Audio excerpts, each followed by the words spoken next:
어디는 선으로 하고 어디는 조금만 하고 어디는 면으로 하고 이런 느낌을 배경에다 주는 거예요. 자, 그 다음에 여기서 입었는데 하늘에다 살짝 감성을 넣어주자. 그래서 하얀색으로. 이거는 좀 있으면 별 티가 안 나요. 왜냐면 흡수되면서 없어지니까. 자, 이랬고. 여기를 해야 되는데 아직 젖었으니까 확 번질 것 같아서 조금 이따 해야지 마음이 들면서 그 다음 밑에 배경을 할 거예요. 여기서도 자, 물 들었어요. 꼭 우리는 가져가서 흡수를 시키잖아요. 근데 그거는 그 상황에 맞는 거고 지금 배경도 흡수를 시키고 얘네를 좀 살릴 거라서 물을 들고 가서 비비는 거예요. 여기서는 살포시 해서 하늘하고 조금 다르게 느낌을 줘야 되겠다. 왜냐면 땅이니까. 하늘은 저 멀리서 은은한데 땅은 딱딱하잖아요. 이 색깔이 이제 잘 선택을 해야 되는데 저 색깔하고 너무 똑같을 필요도 없어. 그냥 저 빛깔만 나는 거예요. 자, 여기서는 이렇게 살짝 들었어요.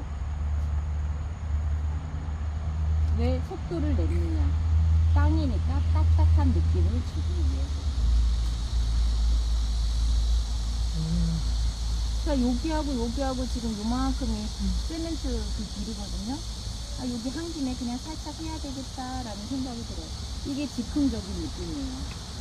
여기서도 꼭 탁탁탁 칠하지 않아도 되고 그냥 선적인 느낌, 이 선적인 느낌이 아까 말씀드렸던 동양화적인 선에서 나오는 거고 그럴 때는 붓을 세우시면 되는 거고 얘기하면서 여기가 흡수가 되고 있어요. 여기서 와, 이 하늘하고 멋지게 가고 있죠. 근데 저기가 좀 남은데 나무 느낌도 하고 싶네. 그러면은 다시 추가해서 여기 지금 막 여러 가지 섞였죠. 저도 몰라요. 그럼 섞인 거를 넣어보는 거예요. 이 붓을 가지고 여러 가지를 활용법을 해보는 거죠. 이런 것들이 자신감이 아니라 그만큼 많이 하니까 이루어지는 것들이거든요. 이렇게 선이 남아도 괜찮고 여기에서 잎하고 좀 사이를 줘야 되니까 지금 해줘도 좋은데 저기 보면 무궁화가 있어요.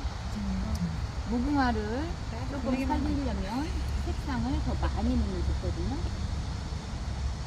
무궁화 꽃이라는 걸 굳이 표현을 안 해도 되니까 여기서는 그냥 붉은 기운을 좀 더 넣고 그 다음에 밑에다가 푸른 색깔을 넣어요. 지금 점점점 하다가 점점이 갔어요. 이런 것도 하나의 이제 비법도 될 수도 있고 표현의 다양성이에요. 뒷부분을 했으니까 조금 이렇게 가볍게 가고 앞부분을 조금 할 때는 물감량을 조금 더 잡아서 넣어주면 물감 농도 자체가 많기 때문에 물감량이 많기 때문에 그냥 앞으로 튀어나와 보이는 거예요. 저기 있는 거 저거 다 어떻게 가지 우리는 다 보이기 때문에 근데 이게 그리면서 단순화가 시켜지는 부분이고 이럴 때 아까 말씀드렸던 그 화장품을 써보는데 이게 지금 왜 제가 집었냐면 좀 뾰족하잖아요. 뾰족한데 이제 그리고 우리가 붓을 만질 때 그림 그릴 때 가운데를 잘 모으셔야 돼요. 상황에 따라 납작할 수도 있는데 모았을 때 가운데 물이 통통하게도 넣고 뾰족하게 되잖아요. 이럴 때 위에다가 선으로 그리는 효과를 줄 수가 있어요. 이게 물 빠지는 건데요. 닦아내듯이 하는데 물이 어느 정도 머금어야지 닦아져요. 붓에 이렇게 해버리잖아요. 그럼 다 흡수가 돼버려. 그러니까 겉에만 살짝 하고 속에는 머금게. 이게 이제 붓붓에 있는 감각이죠. 손의 감각이 아니라 붓붓의 감각을 익히셔야 돼요. 너무 젖어 있을 때 해버리면 다 말라버리니까 효과가 없거든요. 지금 물 빠지고 했는데 저기에 있는 소나무가 있어. 그러면 네, 안녕하세요. 자, 바지를 살짝 낼 수도 있고 우리가 수채화의 강점이 여러 가지 섞였을 때 그 아름다움이 있죠. 이 정도로 해도 색깔이 은은하게 들어가고 자, 여기에서 다시 물기름을 살짝만 줘도 바깥쪽으로 빠지는 효과. 여기에서 아까 했던 다른 색깔도 보셔주세요. 붓으로 하거나 막 칫솔을 튀기거나 막 이런 방법이 있는데 급하니까 그냥 저는 항상 이 손으로 활용해요. 손으로 활용을 하기도 하고 상황에 따라 그렇게 하고 있어요. 그리고 붓은 담궈 놓는 게 아니라 바로바로 빼놔야지 붓이 오래 쓸 수가 있어요. 자, 그 다음에 건물도 해도 되는데 내가 선택을 해서 하는 거예요, 순서를. 그럼 나무를 할 거예요. 나무를 할 건데 소나무죠. 소나무인데 우리가 밑에서 보고는 있어요. 근데 위에를 강조하고 밑으로 쏙 들어가게 할 거거든요. 다 초록색이에요.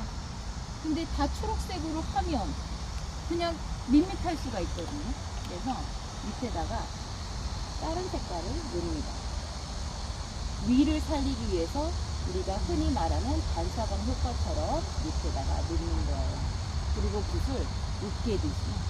그러면 저절로 하면서 조금 거친 효과도 나오고, 그 다음에 다시 초록색을 하는데, 저는 섞지를 않고 뚝뚝뚝 찍어서 이제 어딘가는 묻어있고 어딘가는 흡수가 돼 있겠죠.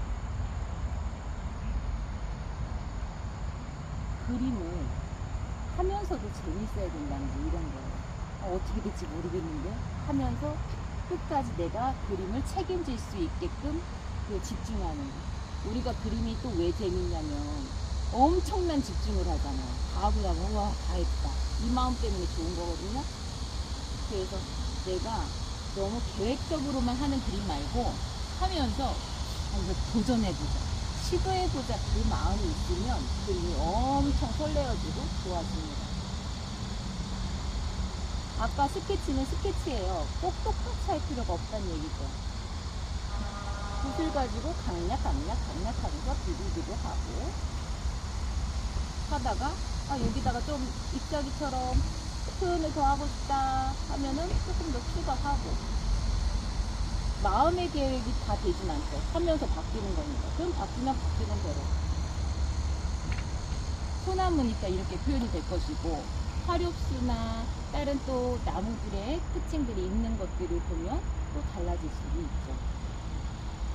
그러다가 밑에다가 다른 색깔 섞고, 또 파란색도 섞고 하면서 이제 하얀 부분이 살짝 남아있는 것은 공기의 흐름도 표현이 되고, 말하기 나름이에요. 그 다음에 숨구봉도 되고, 그림 안에서 여유를 줄 수도 있고, 이 정도 들어갔을 때 중간에 한번 나뭇가지를 그려주면 자연스럽게 섞이는 부분이 됩니다. 그 다음에 이 앞에 있는 나무가 있으니까 하는 길을 또 할게요. 겁나죠, 진짜. 보면서 조금 대리만족도 좀 하시고. 엄청 너무 재밌어요. 선생님들한테 오늘 제가 뭐 30분이나 1시간을 보여드리면서 하나 얻어가시고 내 거 만들면 되는 거예요.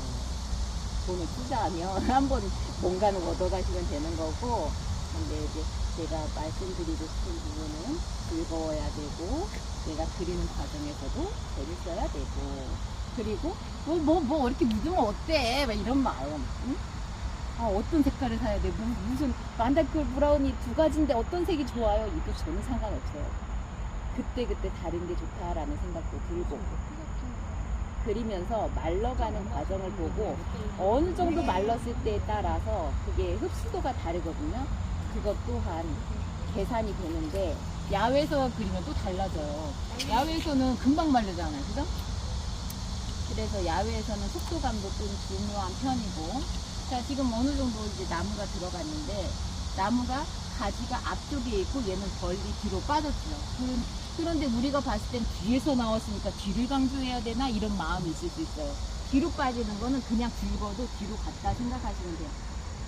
뒤로 갔고 흐리게 물을 칠한 거고, 만약에 물이 아니더라도 갈색을 칠해도 흐리게 얘한테 강조를 할 거예요. 그러면 지금도 물감을 툭툭 찍었죠. 물감을 쓸 때 너무 굳히지 마세요.